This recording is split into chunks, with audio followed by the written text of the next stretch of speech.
हरे कृष्णा, राधे राधे। आप सभी का स्वागत है मेरे चैनल वंदना काव्य में।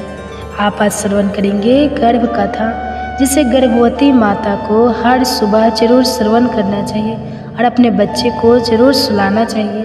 कहते हैं कि गर्भावस्था में अगर पूरी भागवत ना भी पढ़ पाए तो कृष्ण के जन्म के समय की स्तुति जरूर ही श्रवण करना चाहिए। इसे गर्भ में पल रहे बच्चे पर भगवान के जैसे ही गुण प्रकट होते हैं। तो आइए बड़े ही प्रसन्न चित्तमन से माताएं एवं बहनें गर्भ कथा का श्रवण करते हैं। भगवान श्री कृष्ण जिन्हें संपूर्ण ब्रह्मांड का पालनहार माना जाता है, इन्हीं के बाल लीला का हम श्रवण करेंगे। अगर अभी तक आपने मेरे चैनल को सब्सक्राइब नहीं किया है तो चैनल को सब्सक्राइब कर लीजिए। अगर वीडियो अच्छी लगेगी तो वीडियो को लाइक कीजिए और कमेंट्स में हरे कृष्णा जरूर लिखिए, और हो सके तो वीडियो को पूरा जरूर श्रवण कीजिए और अपने बच्चे को भी जरूर सुनाइए, और ज़्यादा से ज़्यादा इस वीडियो को शेयर कीजिए ताकि जितने भी हमारे माताएं एवं बहनें गर्भावस्था में है वो अपने बच्चे को जरूर सुनाएं।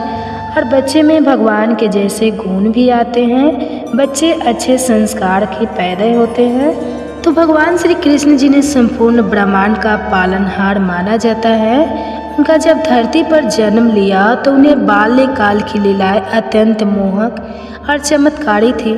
उनके बाल रूप ने गोकुल और वृंदावन में भक्तों के हृदय को प्रेम और आनंद से भर दिया। यह कथा हमें उनकी अद्भुत बाल्यकाल की कुछ लीलाओं का रसपान कराएगी। कंस का अत्याचार दिन प्रतिदिन बढ़ता जा रहा था।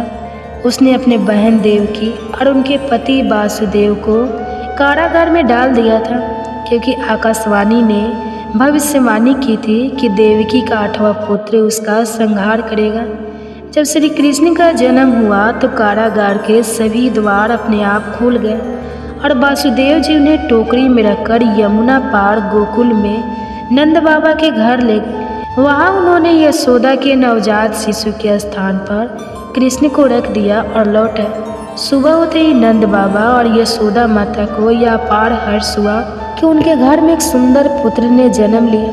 गोकुल में आनंद की लहर दौड़ गई, चारों ओर उल्लास का वातावरण बन गया।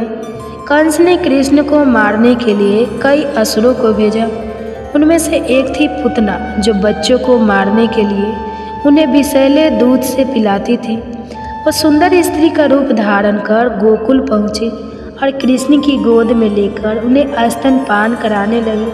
लेकिन भगवान कृष्ण उसकी चाल को भली भांति समझ गए और उन्होंने इतना तेज चूसना शुरू किया कि पुतना पीड़ा से चीखने लगे। अतः वह अपने असली राक्षसी रूप में आकर धराशायी हो गई। गोकुलवासियों ने इसे चमत्कार माना, लेकिन वे कृष्ण के इस अद्भुत पराक्रम से अनजान थे। कृष्ण बचपन से ही बड़े नटखट थे। वे यशोदा माता की मटकी फोड़ देते, मक्खन चुराकर ग्वालों को खिलाते और ग्वालिनों को सताते थे। एक दिन माता यशोदा ने उन्हें मक्खन खाते हुए पकड़ लिया और सजा देने के लिए ओखली से बांधने लगी। लेकिन कृष्ण कोई साधारण बालक नहीं थे। जैसे ही माता यशोदा रस्सी बांधने लगती, रस्सी हर बार 2 अंगुल छोटी पड़ जाती। कई बार प्रयास करने के बाद जब माता प्रेम से थक गई तब भगवान ने स्वयं को बांधने दिया। बंधे होने के बावजूद उन्होंने खेल खेल में ओखल को खींचते हुए यमलार्जुन 2 विशाल वृक्ष के बीच से निकाल दिया। जैसे ही ओखल दोनों वृक्षों के बीच आया, वे गरजते हुए गिर गए और उनमें से 2 देवता प्रकट हुए। ये धन के देवता कुबेर के पुत्र थे, जो श्राप के कारण वृक्ष रूप में थे। कृष्ण की कृपा से उनका उद्धार हुआ। कृष्ण अपने सखाओं के साथ गोकुल के घर घर जाकर माखन चुराते थे। वे कभी मटकी फोड़ देते, कभी ऊंचाई पर रखी मटकी से मक्खन निकालने के लिए सखाओं के साथ पिरामिड बना लेते। इस पर गोकुल की ग्वालिनें यशोदा माता से शिकायत करने आई, माई तेरा लाला बहुत नटखट हो गया है, हमारे घरों में घुसकर मक्खन चुरा लेता है। यशोदा माता ने कृष्ण को डांटा, लेकिन कृष्ण भोलेपन से बोले, माई मैंने तो मक्खन नहीं खाया, देखो मेरे हाथ भी साफ, जबकि मक्खन उनके ओठों पर लगा हुआ था। कृष्ण की मासूमियत देखकर ग्वाली ने हंस पड़ी और उनके बाल रूप पर मुग्ध हो गई। यमुना नदी में कालिया नाग नामक एक विषैला नाग रहता था, जिससे जल दूषित हो गया था। गोकुल के पशु पक्षी और मनुष्य इससे त्रस्त थे। कृष्ण ने इस संकट का समाधान करने के लिए यमुना में छलांग लगा दी। उन्होंने कालिया नाग के सिर पर कूदकर नृत्य किया और उसे परास्त कर दिया। नाग ने भयभीत होकर भगवान से क्षमा मांगी। कृष्ण ने उसे यमुना छोड़कर किसी अन्य स्थान पर जाने की आज्ञा दी, जिससे यमुना का जल पुनः शुद्ध हो गया। गोकुलवासी हर वर्ष इंद्र देवता की पूजा करते थे, लेकिन कृष्ण ने समझाया कि हमें इंद्र की नहीं बल्कि गोवर्धन पर्वत की पूजा करनी चाहिए, जो हमारी गायों को चरने के लिए हरी घास देता है और हमें भोजन प्रदान करता है। गोकुलवासियों ने गोवर्धन पर्वत की पूजा शुरू कर दी, जिससे इंद्र क्रोधित हो गए। उन्होंने गोकुल पर मूसलाधार वर्षा बरसाई। तब श्री कृष्ण ने अपनी छोटी अंगुली पर गोवर्धन पर्वत को उठा लिया और समस्त गोकुलवासियों को उसके नीचे आश्रय दिया। इंद्र ने अपनी हार स्वीकार की और कृष्ण को साक्षात नारायण के रूप में प्रणाम किया। गोकुल से वृंदावन आने के बाद भी कृष्ण की बाल लीलाएं जारी रही। वे ग्वाल बालों के साथ गाय चराने जाते, रास लीला करते, अपनी मधुर बांसुरी से सबको मोहित कर देते। बाल कृष्ण की इन लीलाओं ने सभी के हृदय में प्रेम और भक्ति का संचार किया। उनकी अलौकिक बाल लीलाएं आज भी भक्तों को आनंदित करती हैं और हमें प्रेम, भक्ति और निश्चलता का संदेश देती है। श्री कृष्ण की बाल लीलाएं केवल कहानियाँ ही नहीं है, बल्कि गहरे आध्यात्मिक अर्थ रखती है। वे हमें सिखाती है कि प्रेम, भक्ति और नटखट सरलता से ईश्वर को पाया जा सकता है। बाल कृष्ण की लीला हमें आनंदित करती है और जीवन में सच्चे प्रेम और विश्वास का महत्व समझाती है। जय श्री कृष्ण।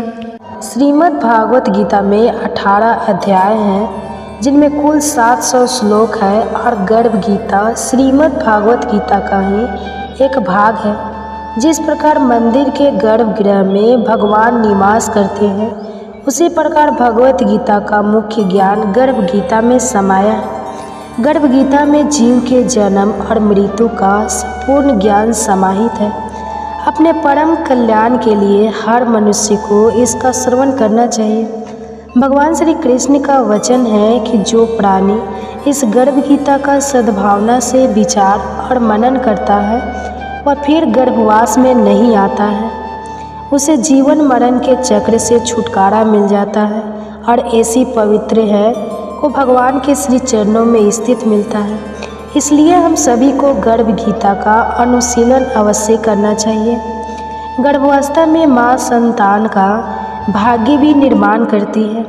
इसलिए यह मान्यता भी है कि जो गर्भवती स्त्री गर्भ गीता का नित्य श्रवण करके सही चिंतन और मनन के द्वारा अपनाती है, वह गर्भावस्था के दौरान आने वाली विभिन्न समस्याओं और अड़चनों को आसानी से पार कर जाती है।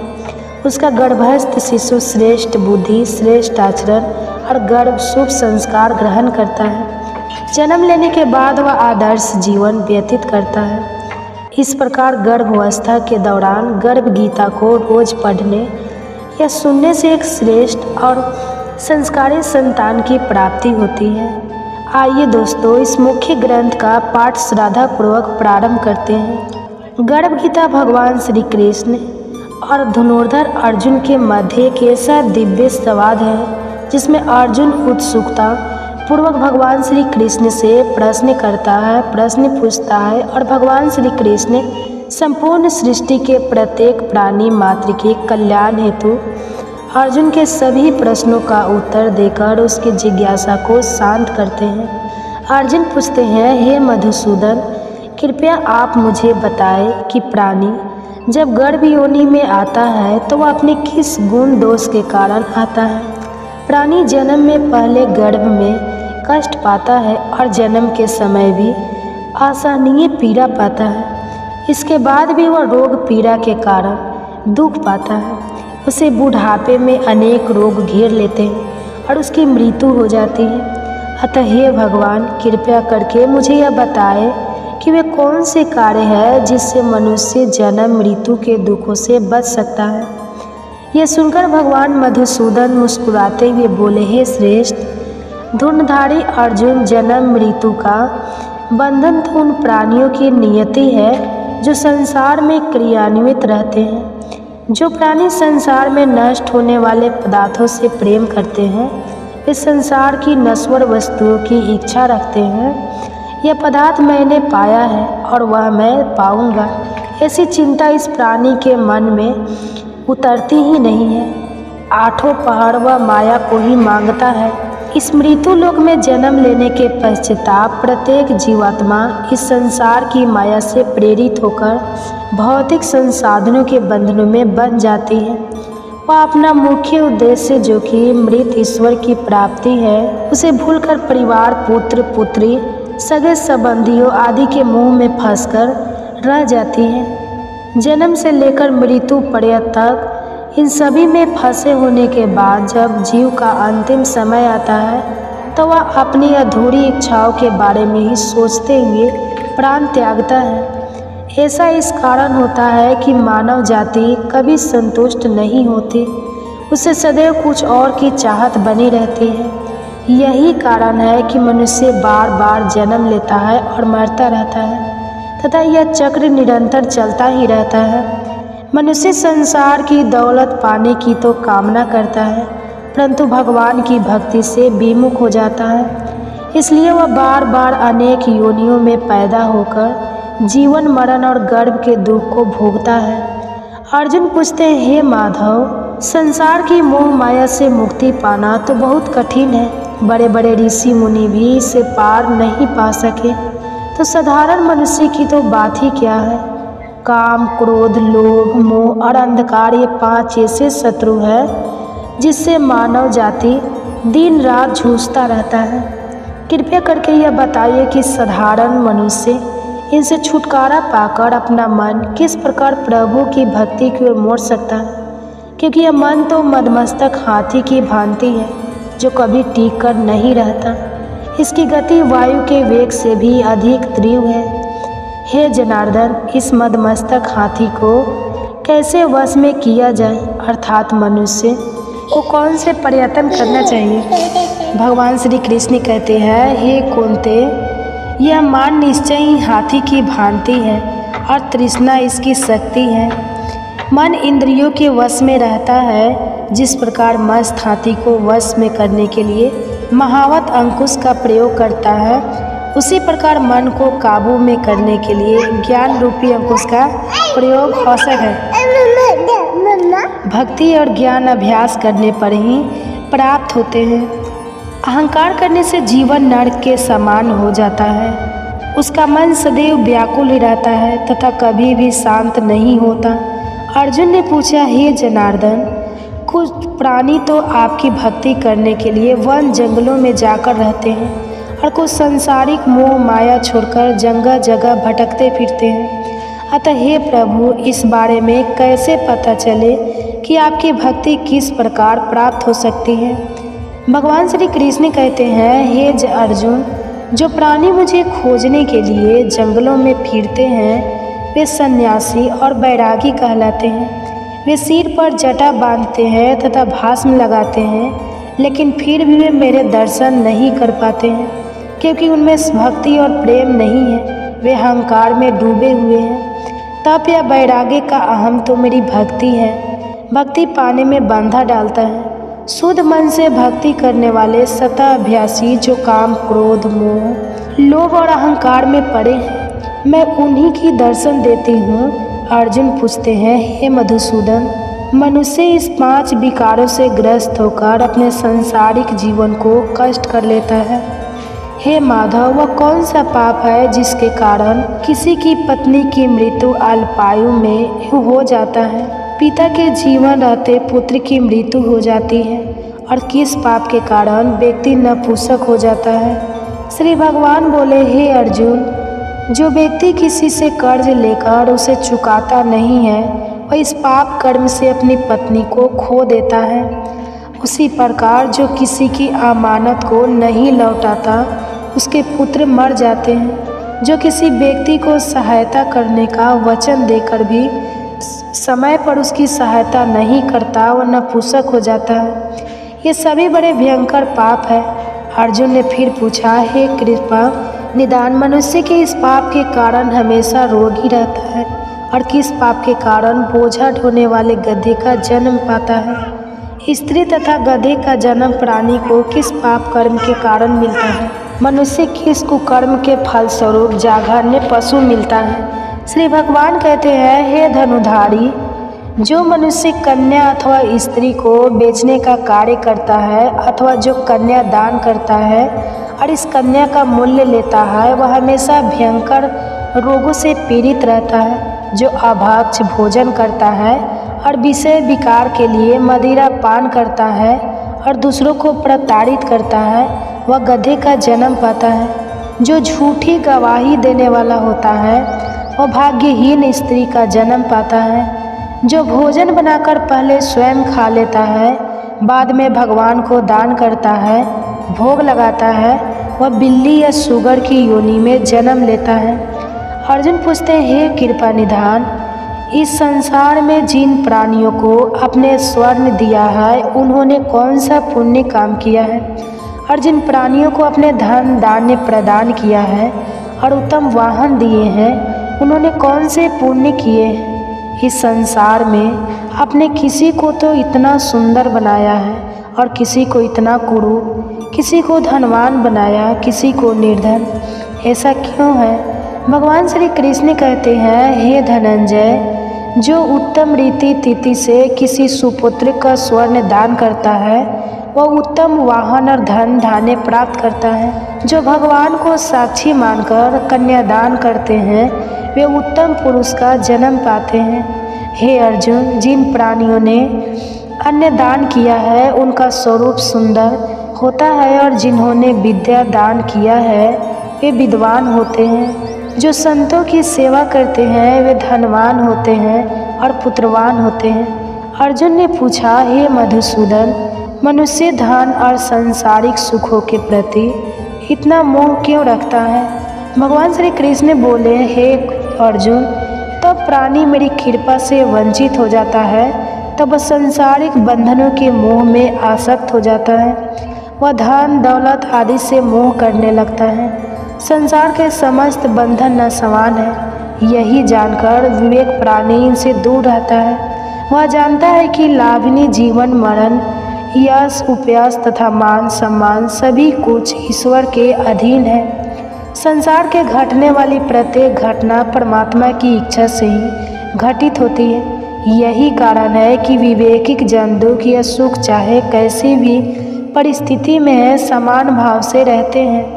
जो व्यक्ति सांसारिक मोह त्याग कर पवित्र स्थलों के दर्शन करके मेरी निष्काम भक्ति करता है, वह राजा के समान सुख और ज्ञान प्राप्त करता है। इस संसार में सभी वस्तुएं नश्वर हैं, केवल मेरी भक्ति ऐसी है जिसकी कभी भी नाश नहीं होता। अर्जुन पूछते हैं, हे जनार्दन, मनुष्यों में शारीरिक रोगों जैसे रक्त विकार, खंड वायु अथवा तथा अपकता आदि का क्या कारण है? यह रोग क्यों होता है? बताने की कृपा करें। श्री भगवान बोले, हे अर्जुन, जो प्राणी मेरी भक्ति से विमुख होकर माया में लिप्त हो जाता है, वे क्रोधी, रक्त विकारी, आलसी, दरिद्र, शील, संयम रहित, खंड वायु जैसे रोगों से ग्रसित होते हैं। जो स्त्री अपने पतिव्रत धर्म पालन नहीं करती, वह स्वयं रहित, ज्योतिहीनता जैसे विचारों से ग्रस्त रहती है। अर्जुन पूछते हैं, हे मधुसूदन, कृपया करके गुरु दीक्षा के बारे में भी कुछ बताने की कष्ट करें। वो तुझे गुरु की महिमा के बारे में भी बताए। श्री भगवान से कहा, हे धनुधारी, तुम्हारा यह प्रश्न संपूर्ण मानव जाति के लिए कल्याणकारी है।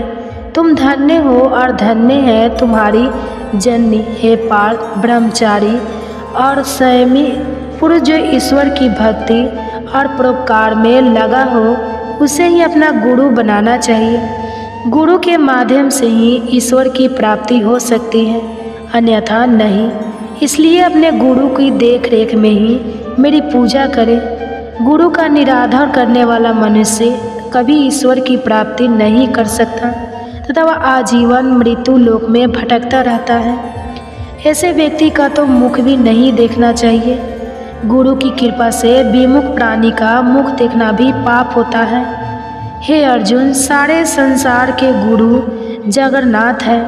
विद्या का गुरु काशी चारों ओर, वर्णों का गुरु ब्राह्मण, ब्राह्मण का गुरु सन्यासी है। सन्यासी उसे कहते हैं जो सब कुछ त्याग कर मुझ में रम गया।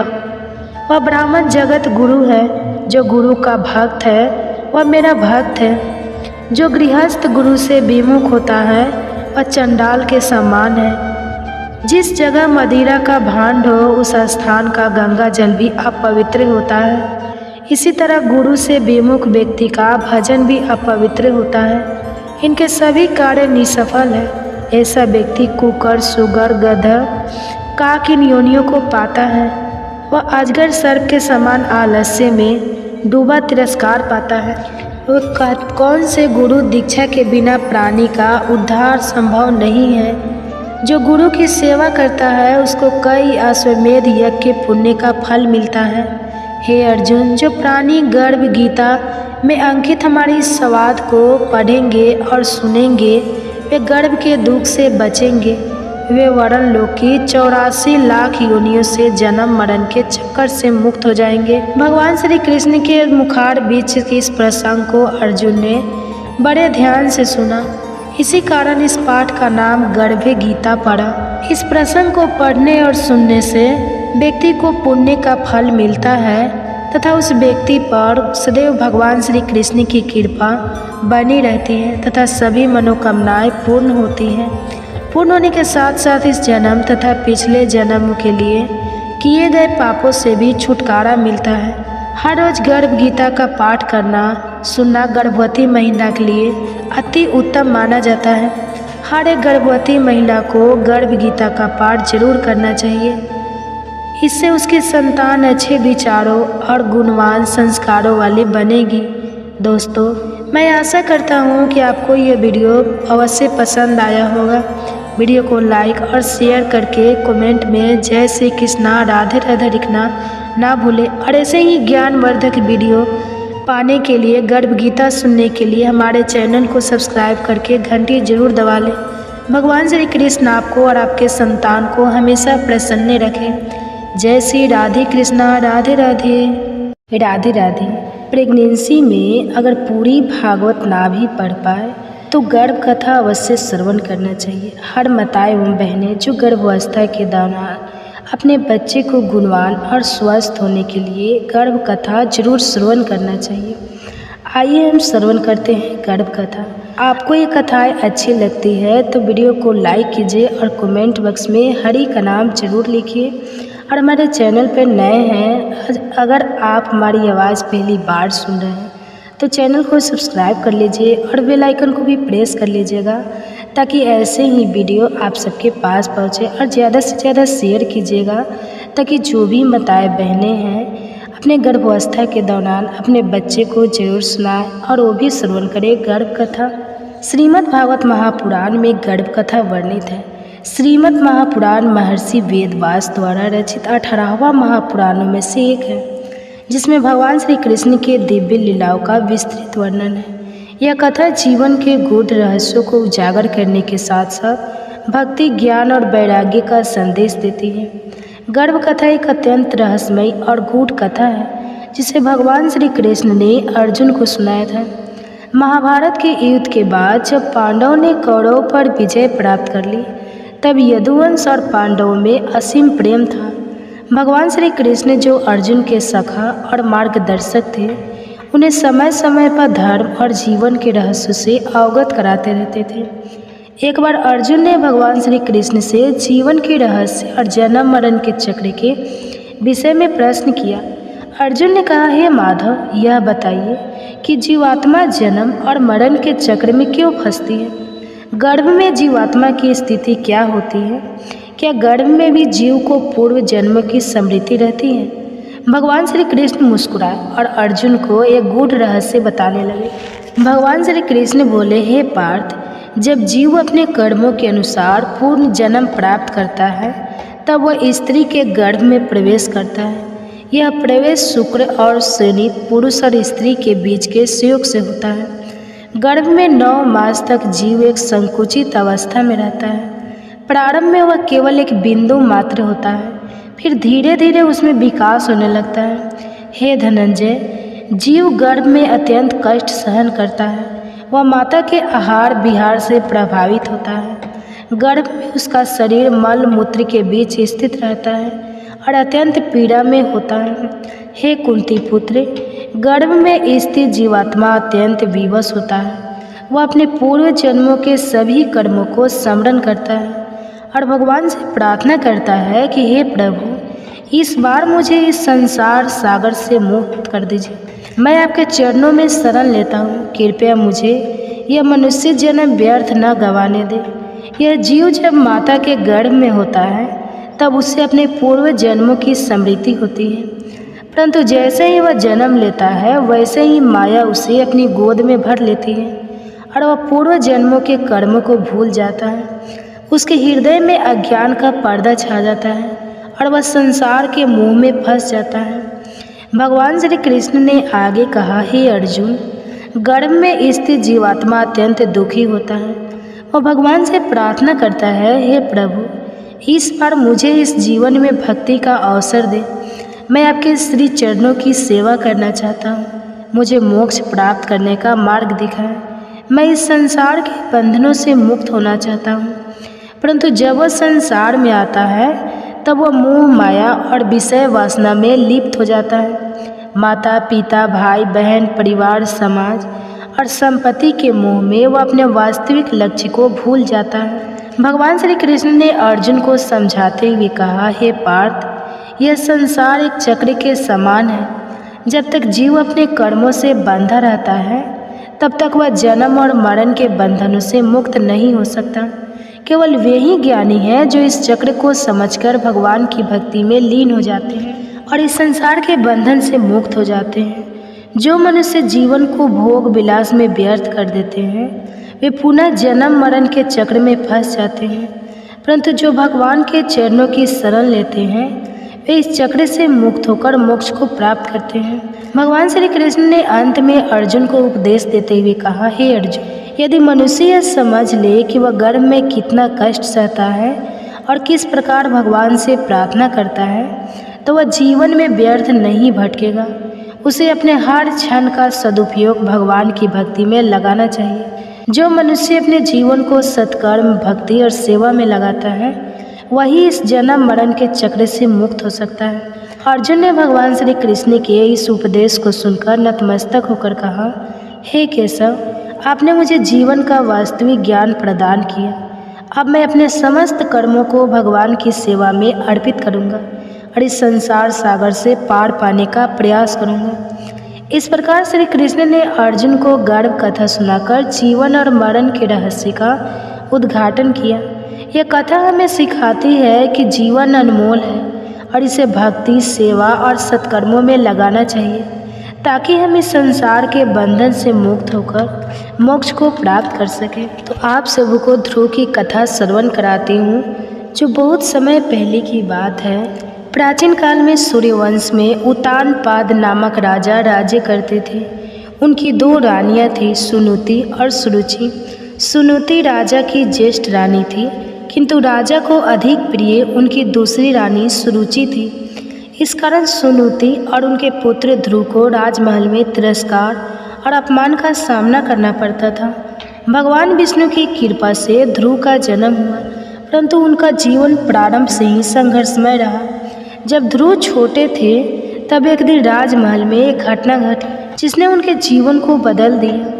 श्रीमद् भागवत में वर्णित है कि जब ध्रुव अपनी माता सुनुति के गर्भ में थे तब वे अन्य साधारण जीवों की तरह गर्भ में ही भगवान को पुकार रहे थे। प्रत्येक जीवात्मा को गर्भ में अपने पूर्व जन्म के कर्मों का स्मरण रहता है और ध्रुव भी इससे अछूते नहीं थे। जब ध्रुव अपनी माता के गर्भ में थे तब उन्हें अपने पूर्व जन्म के संस्कारों का आभास हुआ। गर्भ में स्थित अवस्था में उन्होंने भगवान से प्रार्थना की, हे प्रभु, मुझे इस संसार सागर से पार होने का मार्ग दिखाइए। मैं इस जन्म में आपका स्मरण और भक्ति करना चाहता हूँ। ध्रुव का जन्म एक विशेष उद्देश्य के लिए हुआ था। गर्भ में भी वे भगवान की कृपा प्राप्त करने की इच्छा से युक्त थे। उनके हृदय में एक अनूठी जिज्ञासा थी, मैं इस जीवन में भगवान को कैसे प्राप्त कर सकता हूँ। भगवान श्री कृष्ण ने अर्जुन को गर्भ कथा का रहस्य बताते हुए कहा था कि प्रत्येक जीव गर्भ में 9 माह तक अत्यंत कष्ट में रहता है। श्रीमद् भागवत में कहा गया है कि जब जीव माता के गर्भ में रहता है तो वह भगवान से प्रार्थना करता है, हे प्रभु, मैं इस मल मूत्र से भरे गर्भ में अत्यंत कष्ट में हूँ। आपकी बार यदि मैं जन्म लूँ तो आपकी भक्ति में ही अपना जीवन व्यतीत करूँगा। ध्रुव भी वह गर्भ में अपने पूर्व जन्म के संस्कारों और ज्ञान से युक्त थे। वे जानते थे कि उनका जन्म केवल संसारिक भोगों के लिए नहीं हुआ, बल्कि उन्हें भगवान की भक्ति का मार्ग अपनाना था। जब ध्रुव का जन्म हुआ तब कई शुभ संकेत प्रकट हुए। उनके जन्म के समय आकाश में दिव्य प्रकाश फैल गया, मानो स्वयं भगवान ने उनके जन्म की घोषणा कर दी। देवताओं ने उनके जन्म पर पुष्प वर्षा की और उनकी जय जयकार किया। कई ऋषियों ने कहा कि यह बालक साधारण नहीं बल्कि अत्यंत तेजस्वी और महान भाग्यशाली होगा। जिस स्थान पर ध्रुव का जन्म हुआ वहाँ स्वतः ही शंख ध्वनि और वेदों के उच्चारण की ध्वनि गूंजने लगी। ध्रुव के जन्म के कुछ वर्षों बाद जब वे मात्र 5 वर्ष के थे तो उनके जीवन में एक घटना घटी जिसने उनकी तपस्या की नींव रखी। एक दिन ध्रुव अपने पिता राजा उत्तानपाद की गोद में बैठना चाहते थे, परंतु उनकी सौतेली माता सुरुचि ने उन्हें रोक दिया। उसने कठोर शब्दों में कहा, यदि तुम राजा की गोद में बैठना चाहते हो तो पहले भगवान की तपस्या करके मेरे गर्भ से जन्म लो, तभी तुम्हें यह अधिकार प्राप्त होगा। ये वचन सुनकर बालक ध्रुव अत्यंत दुखी हुए। उन्होंने अपनी माता सुनुति के पास जाकर रोते हुए पूछा, माँ, क्या मुझे भी अपने पिता का स्नेह प्राप्त नहीं होगा? माता सुनुति ने उन्हें सांत्वना दी और कहा, बेटा, यदि तुम सच्चे मन से भगवान नारायण की उपासना करो तो वे तुम्हारी सभी इच्छाएं पूर्ण करेंगे। माता की ये शब्द सुनकर ध्रुव ने संकल्प किया कि वे भगवान की आराधना करेंगे। ध्रुव ने अपने संकल्प को पूर्ण करने के लिए वन की ओर प्रस्थान किया। उन्होंने महर्षि नारद से दीक्षा प्राप्त की और भगवान विष्णु की आराधना करने लगा। प्रथम मास में केवल फलों और जल पर निर्वाह किया, द्वितीय मास केवल सूखी पत्तियों पर निर्वाह किया, तृतीय मास केवल वायु पर निर्भर रहे, चतुर्मास एक पैर पर खड़े होकर ध्यान करने लगे, 5वें मास पूर्ण रूप से समाधि में लीन हो गए। ध्रुव की तपस्या इतनी कठोर थी कि देवता भी भयभीत हो गए। उनका तप इतना प्रबल था कि तीनों लोकों में हलचल मच गई। अतः भगवान विष्णु प्रकट हुए और उन्होंने ध्रुव को दर्शन देकर वरदान दिया। भगवान विष्णु ने ध्रुव से कहा, वत्स, मैं तुम्हारी कठोर तपस्या से प्रसन्न हूँ, बताओ तुम्हें क्या चाहिए? ध्रुव ने उत्तर दिया, हे प्रभु, मैं आपको प्राप्त करना चाहता हूँ। भगवान ने उन्हें आशीर्वाद दिया कि वे अमर ध्रुव लोक में निवास करेंगे, जो किसी के भी लिए अटल रहेगा। इस प्रकार ध्रुव ने अल्पायु में ही वह स्थान प्राप्त किया जो अन्य किसी के लिए असंभव था। गर्भ में जीव को पूर्व जन्मों की स्मृति होती है। भगवान की भक्ति ही जन्म मरण के चक्र से मुक्ति का मार्ग है। धैर्य, तपस्या और भक्ति से जीवन के हर कठिनाई को पार किया जा सकता है। जो व्यक्ति ईश्वर पर विश्वास रखता है उसे जीवन में कभी हार का सामना नहीं करना पड़ता। ध्रुव की कथा केवल एक बालक की तपस्या की कथा नहीं है, बल्कि यह हमें जीवन के गूढ़ रहस्यों को समझने का अवसर भी प्रदान करती है। यह कथा हमें सिखाती है कि यदि हम भगवान की भक्ति में लीन हो जाए तो जीवन के सभी कष्ट समाप्त हो सकते हैं। गर्भ में भी जीवात्मा को अपने उद्देश्य की पहचान हो सकती है और ध्रुव ने इसे अपने तप के माध्यम से सिद्ध कर दिखाया। इस प्रकार ध्रुव की गर्भ कथा हमें यह प्रेरणा देती है कि यदि हमारा लक्ष्य स्पष्ट हो और हम सच्चे मन से भगवान की आराधना करें तो हमें अपने जीवन में हर लक्ष्य की प्राप्ति अवश्य होगी। हरे कृष्णा, राधे राधे। माता एवं बहनों, आप सभी का हमारे YouTube चैनल में दिल से स्वागत है। आप सब तो वीडियो सुनते हैं बट लाइक करना और हमारे चैनल को सब्सक्राइब करना तो भूल ही जाते हैं। आप लोग उतना प्यार नहीं देते हमारे वीडियो को। इसीलिए हम वीडियो स्टार्ट करें और आप इसमें खो जाए इससे पहले हमारे चैनल वंदना काव्या को सब्सक्राइब कर लीजिए और साथ ही बेल आइकन को भी प्रेस कर लीजिए ताकि ऐसे ही वीडियो आप सबके पास पहुँचे। और हाँ, ज़्यादा से ज़्यादा इस वीडियो को शेयर भी कीजिए ताकि जो भी माताएं बहनें हैं हमारे गर्भ धारण की हुई है, इस अवस्था में है, तो वो भी इस वीडियो को ज़रूर सुनें और देखें। ये वीडियो सुनने से गर्भस्थ शिशु के लिए अच्छा है। इसके लिए माँ एक शांत अवस्था में बैठ जाए, अपने बच्चे को दिल से पुकारे और उनको इस कथा का श्रवण कराए। तो प्रिय श्रोताओं, आज हम श्रवण करते हैं गर्भ कथा में श्री कृष्ण की जन्म की कथा। भगवान श्री कृष्ण जो साक्षात नारायण के अवतार माने जाते हैं, उसका आज हम श्रवण करेंगे। तो वीडियो अच्छा लगेगा तो वीडियो को लाइक ज़रूर कीजिएगा और हमारे चैनल को सब्सक्राइब भी ज़रूर कर लीजिएगा। आपसे निवेदन है, विनती है। तो चलिए आगे बढ़ते हैं। उनका जन्म एक सामान्य बालक की तरह नहीं हुआ था। उनका जन्म स्वयं धर्म और अधर्म के युद्ध के बीच हुआ था। उनकी गर्भ कथा केवल एक ऐतिहासिक घटना नहीं बल्कि एक दिव्य लीला थी, जिसमें ईश्वरीय चमत्कार, माता पिता का त्याग, दैवीय संकेत और अधर्म के अंत की भविष्यवाणी समाहित थी। भगवान श्री कृष्ण का जन्म मथुरा के कारागार में हुआ था, लेकिन यह केवल उनका सांसारिक प्रकट होना था। उनके जन्म से पहले ही देवकी के गर्भ में उनकी उपस्थिति ने कई रहस्यमय घटनाओं को जन्म दिया था। यही कारण है कि श्री कृष्ण की गर्भ कथा को समझना उनके जीवन के प्रारंभिक अध्याय को जानने के समान है। कंस, जो कि मथुरा का राजा था, अत्यंत क्रूर और अधर्मी था। उसने अपनी बहन देवकी का विवाह यादव वंश के प्रतापी योद्धा वासुदेव से करवाया। विवाह के बाद जब वह अपनी बहन और बहनोई को स्वयं रथ में बिठाकर उनके ससुराल छोड़ने जा रहा था, तभी एक आकाशवाणी हुई, हे कंस, जिस देवकी को तू स्नेहपूर्वक विदा कर रहा है, उसी के गर्भ से उत्पन्न 8वां पुत्र तेरा संहार करेगा। इस भविष्यवाणी ने कंस को भयभीत कर दिया। वह क्रोध में आ गया और देवकी को मारने के लिए अपनी तलवार निकाल ली, लेकिन वासुदेव ने अत्यंत धैर्य और चतुरी से कंस को समझाया, राजन, यदि तुम्हें मेरे पुत्र से भय है तो मैं स्वयं प्रत्येक संतान को तुम्हें सौंप दूंगा, किंतु निर्दोष देवकी का वध करना अनुचित है। कंस ने वासुदेव की बात मान ली और देवकी को जीवित छोड़ दिया, लेकिन उसने दोनों को कारागार में डाल दिया। अब कंस का जीवन केवल एक ही उद्देश्य से चल रहा था, देवकी के गर्भ से जन्म लेने वाले प्रत्येक शिशु का संहार करना। पहले 6 संतानें जन्मी और कंस ने उन्हें निर्दयता से मार दिया। देवकी और वासुदेव अपनी संतान को खोने का दुख सहते रहे, लेकिन वे ईश्वर की लीला को समझने में असमर्थ थे। जब देवकी 7वीं बार गर्भवती हुई तो ये संतान स्वयं शेष नाग के अवतार बलराम थे।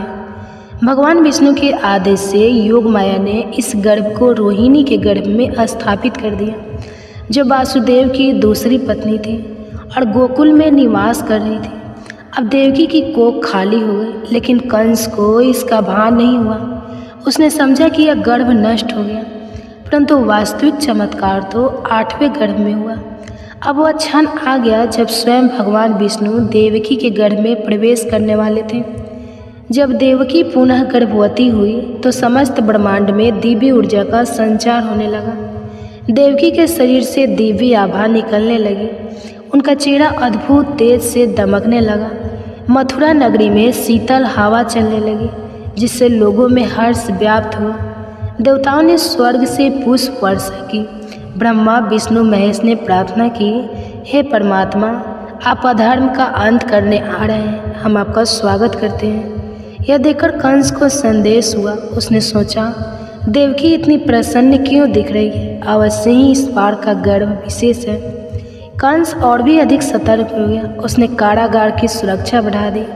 पहरेदारों को आदेश दिया कि कोई भी संतान जन्म ले तो उसे तुरंत सूचना दी जाए।